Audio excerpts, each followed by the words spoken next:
இல்லை அது சாதாரணமாக நீங்கள் வெளி மாநிலத்திலேருந்து வந்து இங்கே தங்கி இருக்கிறவங்க, வெளி மாவட்டத்தில் தங்கி இருக்கவங்களுக்கெல்லாம் வந்து உணவு விஷயம் ரொம்ப கஷ்டம்தான். ஏன்னா அந்த உங்களுக்கு லாக்டவுன் சமயத்தில் கூட சாதாரண தொண்டு நிறுவனங்கள் அரசு தரப்புல இதெல்லாம் கொடுத்துருந்தாங்க. அந்த மாதிரி ஒரு சூழ்நிலை மறுபடியும் வரத்துக்கு வாய்ப்புகள் இருக்குது.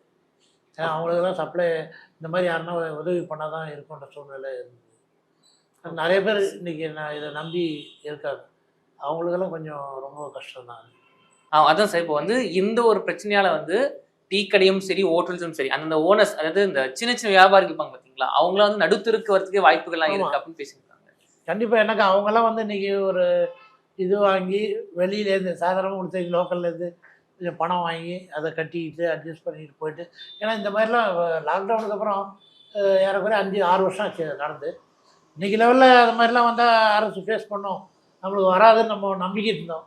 இன்றைக்கி திடீர்னு முந்தானத்துக்கு இந்த மாதிரி ஒரு அறிவிப்பு வந்தபோது எல்லாருக்கும் பேர் அதிர்ச்சியாக தான் இருந்திருக்கு. ஏன்னா அவங்களுக்கு இதை நம்பி இன்றைக்கி வியாபாரத்துலேருந்து இவ்வளோ ரூபாய் இவனுக்கு கட்ட வேண்டிய சூழ்நிலைகள், வெளியே பணம் கடன் வாங்கியிருப்பாங்க, வாங்கின பொருளில் பேலன்ஸ் இருக்கும் அவங்களும் கட்டுறது, அந்த மாதிரி சூழ்நிலை நிறையா வியாபாரிகள் எங்களை பொறுத்தவரையில் 50% பேருக்கு மேலே அந்த மாதிரி சூழ்நிலை டீ கடை தொழிலில் இருக்கிறாங்க. இப்போ ஹோட்டல்னால் ஹோட்டல் தொழில் வேறு, அதே மாதிரி எங்களை மாதிரி டிஃபன் கடை வச்சுருக்கவங்க இருக்காங்க. அவங்களுக்கெல்லாம் வந்து ரொம்ப இழப்பு தான். அந்த தொழிலை மறுபடியும் பண்ணுறதுக்கு அவங்க வந்து பண்ணுறது ரொம்ப கஷ்டம்தான். தமிழகத்தின் பல MP MLAக்களின் வெற்றிக்கு வித்திட்ட King 360 தேர்தல் வியூக சாப்ட்வேர் 2026 புதிய வாக்காளர்களின் அப்டேட் விவரங்களுடன் உங்கள் தொகுதியில் உங்கள் வெற்றிக்கு வித்திடுகிறது.